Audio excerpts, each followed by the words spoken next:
आणि मुंबई आणि ठाण्याच्या आसपासच्या महापालिकांच्या पाणीसाठ्यात सध्या नेमकी काय परिस्थिती आपण पाहूया ग्राफिक्समधून।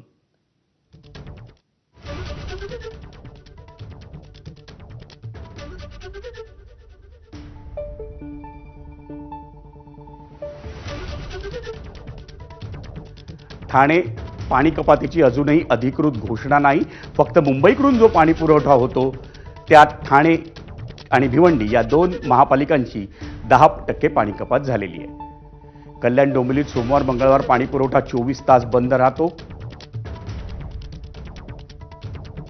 नवी मुंबई पालिका धरणांची पातळी पाहून पुढील आठवड्यात निर्णय घेणार आहे। मीरा भाईंदर पाणी पुरवठा सध्या सुरळीत आहे।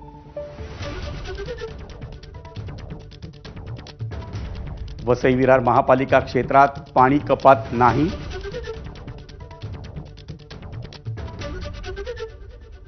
पनवेल पालिका क्षेत्रात पाणी कपात नाही, पण पाणी पुरवठा अनियमित आहे आणि पनवेलमधल्या अनेक गावांना सध्या पाणी पुरवठा होत नाही।